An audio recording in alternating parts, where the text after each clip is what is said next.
sveiki, šiuo metu esu gentyje Brazilijos Amazonės džiunglėse, kuri vadinasi Cariri Choco.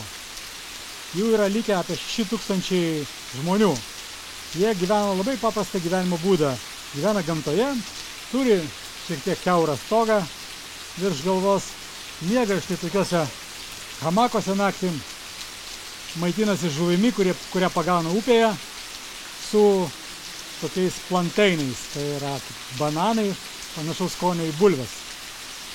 Ir jų gyvenimas pilnas įvairiausių ritualų. Vakar vakare paišė mūsų kūnus ir tie piešiniai ant kūnų, kiekvienas turi prasmę. Mano piešiniai reiškia karys ginantis mišką. Ir vakare buvo specialus ritualas šiem visiems piešiniams pašventinti. Jau dabar esu panašus į indėną.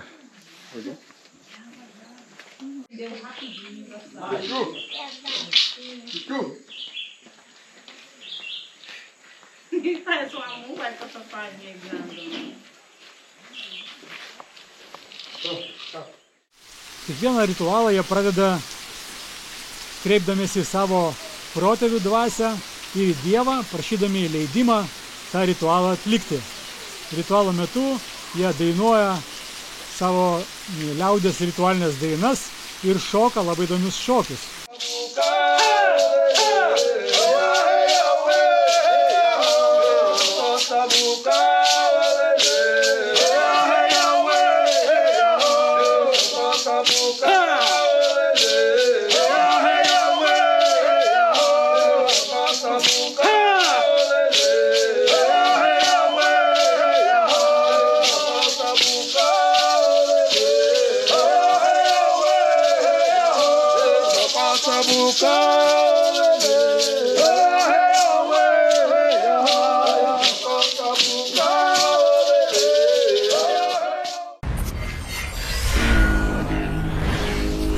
Nuostabūs žmonės, labai šilti, labai atviros širdies, labai mėgaujosi būti jų kompanijoje.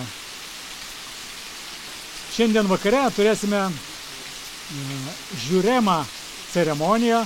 Žiurema tai yra augalas, kuris lotynų kalba vadinamas mimoza hostilis, augalas, iš kurio žmonės gamina DMT kristalus. Mes gersime šio augalo arbatą, kuris suteikia aiškumą žmogaus sąmoniai ir jisai aiškiai mato dalykus apie savo gyvenimą, aiškiai mato, kaip jis gyvena, ką jis veikia savo gyvenime. Tai bus atliekama taip pat labai rituališkai.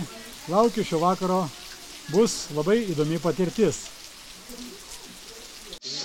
Dabar turėsime marakų workshopą, tai yra barškučių gaminimo pamokėlė. Barškučiai kultūroje yra labai svarbus instrumentas, naudojamas ritualuose.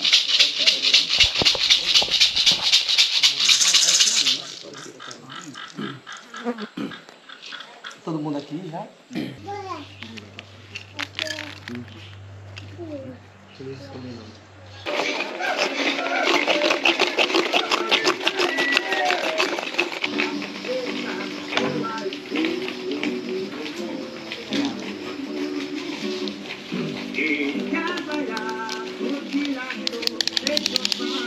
Ele encaixa assim, descimento. The top of the head, like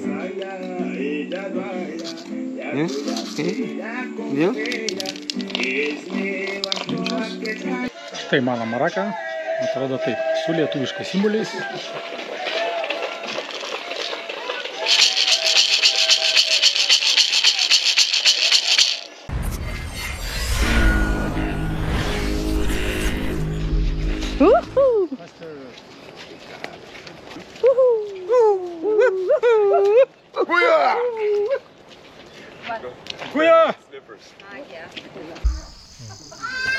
Man labai patinka matyti, kokią pagarbą jie išreiškia gamtai.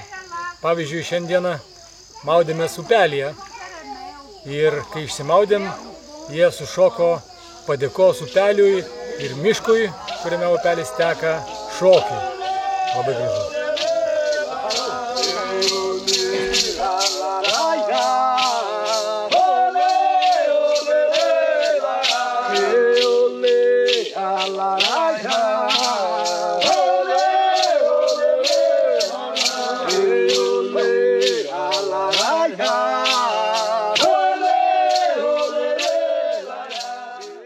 Įdomus faktas, kad ir indėnų vaikai žaidžia kompiuterinius žaidimus. Mas cai igual a vovô, viu? Cai lã. Igual a vovô.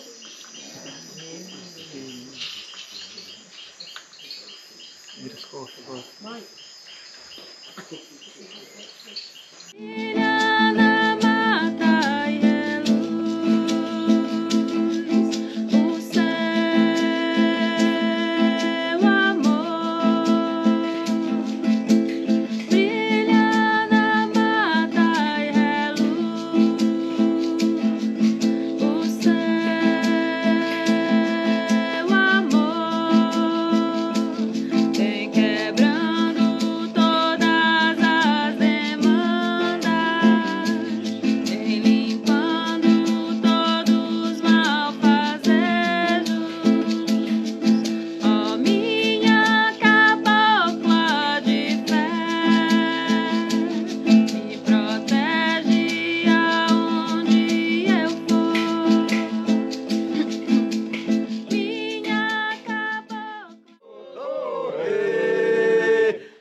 Vakar turėjom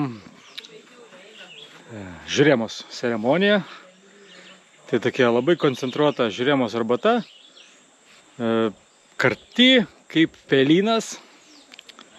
Bet kadangi ten nebuvo jokio MAO inhibitoriaus, todėl dimetiltriptaminas, kurio apstu šiame augale, nepateko į mūsų kraują ir nebuvo jokio psichoaktyvaus poveikio. Nežiūrint į tai, jie daro tas ceremonijas tam, kad sustiprintų savo kūno organizmą ir tai daro su didelė pagarba žiurėmo medžiui. Labai įdomu. Na, o šiandien mes jau išvykstam iš čia. Buvo labai įdomi viešnagė.